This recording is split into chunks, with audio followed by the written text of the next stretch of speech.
नमस्कार। क्षेत्रीय संस्कृतियों के निर्माण के पार्ट 3 में आपका एक बार फिर से बहुत-बहुत स्वागत है।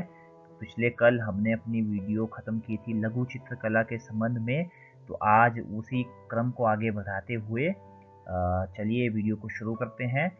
17वीं शताब्दी के बाद वाले वर्षों में इस क्षेत्र में लघु चित्रकला की एक साहसपूर्ण एवं भावप्रवण शैली का विकास हो गया, जिसे बसोहली शैली कहा जाता है। वेरी इंपॉर्टेंट, बसोहली शैली किसे कहा जाता है, ठीक है। यहाँ जो सबसे लोकप्रिय पुस्तक चित्रित की गई थी वह थी भानुदत्त की रसमंजरी। 1739 में नादिर शाह के आक्रमण और दिल्ली विजय के परिणाम स्वरूप मुगल कलाकार मैदानी इलाकों की अनिश्चितताओं से बचने के लिए पहाड़ी क्षेत्रों की ओर पलायन कर गए। उन्हें वहां जाते ही आश्रयदाता तैयार मिले, जिसके फलस्वरूप चित्रकारी की कांगड़ा शैली विकसित हुई। 18वीं शताब्दी के मध्य भाग तक कांगड़ा के कलाकारों ने एक नई शैली विकसित कर ली, जिसने लघु चित्रकारी में एक नई जान डाल दी। उनकी प्रेरणा का स्रोत वहां की वैष्णव परंपराएं थी। ठंडे नीले और हरे रंगों सहित कोमल रंगों का प्रयोग और विषयों का काव्यात्मक निरूपण कांगड़ा शैली की विशेषता थी।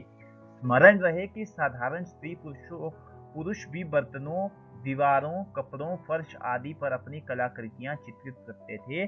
कला के इन नमूनों में से कुछ ही बच पाते थे। इसके विपरीत लघु चित्र राजमहलों में सावधानी पूर्वक रखे जाते थे, जिससे वे सदियों तक सुरक्षित रहे। तो यहाँ पर आप इस चित्र में देख सकते हैं होली खेलते हुए महाराणा राम सिंह, दो राजपूत लघु चित्र कोटा। तो ये देखिए आप, एक लघु चित्र है, इसमें देख सकते हैं आपकी चटकीले भड़क रंगों का उपयोग किया गया है। और इसके विपरीत जो है यहाँ पर कांगड़ा के कलाकारों की एक पेंटिंग दी गई है, जो कि वैष्णव परंपरा से थी, संबंधित थी। यहाँ पर आप देख सकते हैं श्री कृष्ण है, यहाँ पर गोपियां हैं, और देख सकते हैं आप कि नीले, ठंडे नीले और हरे रंगों का प्रयोग अधिकतर किया गया है और कोमल रंगों का प्रयोग किया गया है। बंगाल, नजदीक से एक नजर अब बंगाल के बारे में जरा पढ़ते हैं। एक क्षेत्रीय भाषा का विकास। जैसा कि हमने प्रारंभ में देखा कि हम अक्सर क्षेत्रों के नाम वहां के निवासियों द्वारा बोली जाने वाली भाषा के अनुसार निर्धारित करते हैं, इसलिए हम मान लेते हैं कि बंगाल में लोग हमेशा बंगला ही बोलते थे। किंतु यह एक दिलचस्प बात है कि आज बंगाली संस्कृत से निकली हुई भाषा मानी जाती है। प्रारंभिक ईसा पूर्व प्रथम सहस्त्राब्दी के मध्य भाग के संस्कृत ग्रंथों के अध्ययन से यह पता चलता है कि बंगाल के लोग संस्कृत से उपजी हुई भाषा नहीं बोलते थे। तो फिर नई भाषा का उद्भव कैसे हुआ? ईसा पूर्व चौथी तीसरी शताब्दी से बंगाल और मगध, जिसे दक्षिण भारत कहा जाता है, के बीच वाणिज्यिक संबंध स्थापित होने लगे थे, जिसके कारण संभवतः संस्कृत का प्रभाव बढ़ता गया होगा। चौथी शताब्दी के दौरान गुप्त वंशीय शासकों ने उत्तरी बंगाल पर अपना राजनीतिक नियंत्रण स्थापित कर लिया और वहां ब्राह्मणों को बसाना शुरू कर दिया। इस प्रकार गंगा की मध्य घाटी के भाषाई तथा सांस्कृतिक प्रभाव अधिक प्रबल हो गए और 7वीं शताब्दी में चीनी यात्री हुन सांग ने यह पाया कि बंगाल में सर्वत्र संस्कृत से संबंधित भाषाओं का प्रयोग हो रहा है। 8वीं शताब्दी से पाल शासकों के अंतर्गत एक क्षेत्रीय राज्य का उद्भव हो गया। 14वीं से 16वीं शताब्दी के बीच बंगाल पर सुल्तानों का शासन रहा, जो दिल्ली में स्थित शासकों से स्वतंत्र थे। 1586 में जब अकबर ने इस प्रदेश यानी बंगाल को जीत लिया, तो उसे सूबा माना जाने लगा। उस समय प्रशासन की भाषा तो फारसी थी, लेकिन बंगाली एक क्षेत्रीय भाषा के रूप में विकसित हो रही थी। ये आप देख सकते हैं, ये जो अभी लेख लिखा गया है, किस भाषा में लिखा गया है? बंगाली, बंगला भाषा में लिखा गया है।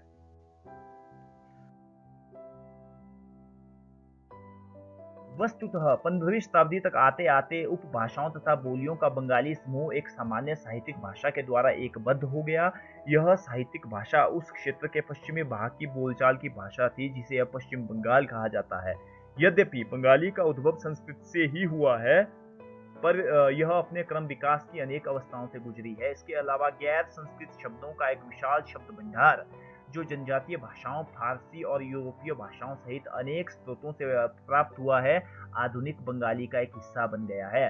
बंगाली के प्रारंभिक साहित्य को दो श्रेणियों में बांटा जा सकता है। वेरी इंपॉर्टेंट, एक श्रेणी है संस्कृत की ऋणी और दूसरी उससे स्वतंत्र है, यानी इंडिपेंडेंट है। पहले श्रेणी में संस्कृत महाकाव्यों के अनुवाद मंगल काव्य जिसका शाब्दिक अर्थ होता है शुभ यानी मांगलिक काव्य जो स्थानीय देवी देवताओं से संबंधित है, और भक्ति साहित्य जैसे गौड़ीय वैष्णव आंदोलन के नेता श्री चैतन्य देव की जीवनियां आदि शामिल है।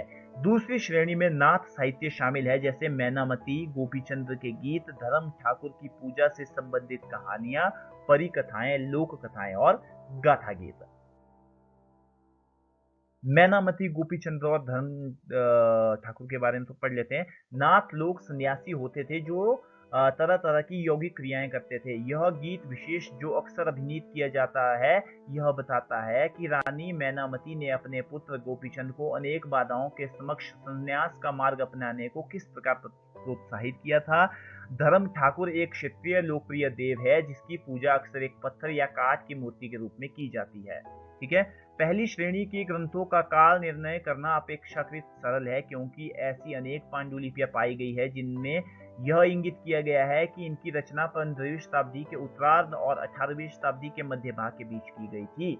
दूसरी श्रेणी की कृतियां मौखिक रूप से कहीं सुनी जाती हैं, इसलिए उनका काल निर्णय सही नहीं किया जा सकता है। वे खास तौर पर पूर्वी बंगाल में लोकप्रिय थी, जहां ब्राह्मणों का प्रभाव अपेक्षाकृत कम था।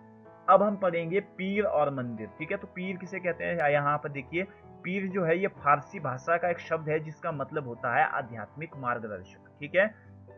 16वीं शताब्दी से लोगों ने बड़ी संख्या में पश्चिम बंगाल के कम उपजाऊ क्षेत्रों को छोड़कर दक्षिण पूर्वी बंगाल के जंगली तथा दलदली इलाकों में प्रवास करना शुरू कर दिया था। ज्यों-ज्यों वे पूर्व की ओर बढ़ते गए, वे जंगलों को साफ करके भूमि में धान की खेती करने लगे। शनै-शनै यानी धीरे-धीरे स्थानीय मछुआ तथा स्थानांतरीय खेती करने वाले लोग, जो अक्सर जनजातीय थे, किसानों के नए समुदायों में मिल गए।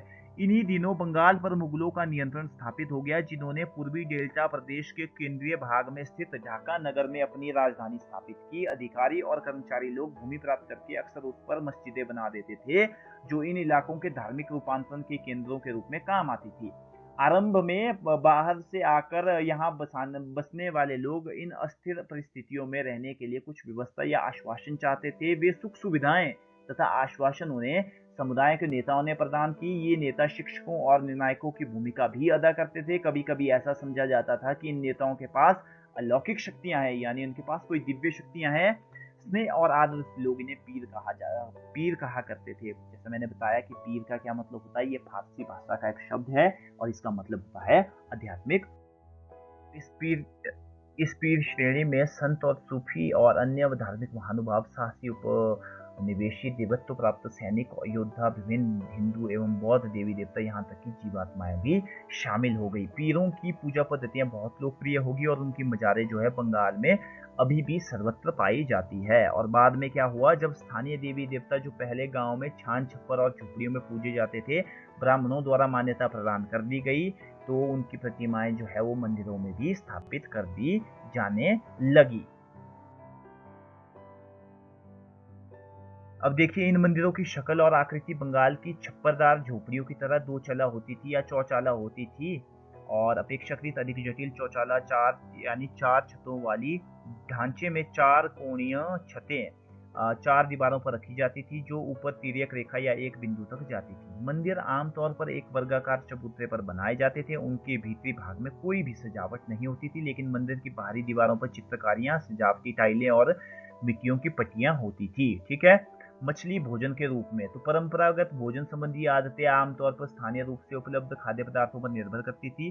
बंगाल जो है एक नदीय मैदान है, तो वहां पर निश्चित रूप से मछली और धान की उपज बहुतायत में होती है, इसलिए यह स्वाभाविक है कि इन दोनों वस्तुओं को गरीब बंगालियों की भोजन सूची में प्रमुख स्थान प्राप्त है। मछलियां पकड़ना भी वहां का प्रमुख धंधा है, और विभिन्न साहित्य में, बंगाली साहित्य में भी इसका उल्लेख है। ब्राह्मण समाज को सामिश भोजन करने की अनुमति नहीं थी, लेकिन स्थानीय आहार में मछली की लोकप्रियता को देखते हुए ब्राह्मण धर्म के विशेषज्ञों ने बंगाली ब्राह्मणों के लिए इस निषेध में ढील दी।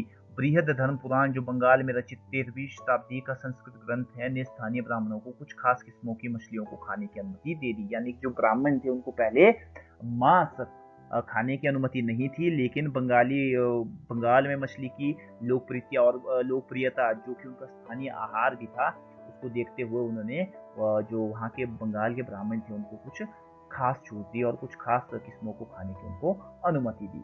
इस तरह से जो ये पाठ है ये यही समाप्त होता है क्षेत्रीय संस्कृतियों का विकास। और पाठ में हमने देखा कि हमारे देश में किस तरह से विभिन्न संस्कृतियों का विकास हुआ और किस तरह से विभिन्न राजाओं, विभिन्न शासकों ने इन संस्कृतियों को संरक्षित किया। वीडियो को आप देखने के लिए आपका बहुत बहुत धन्यवाद, बहुत बहुत आभार।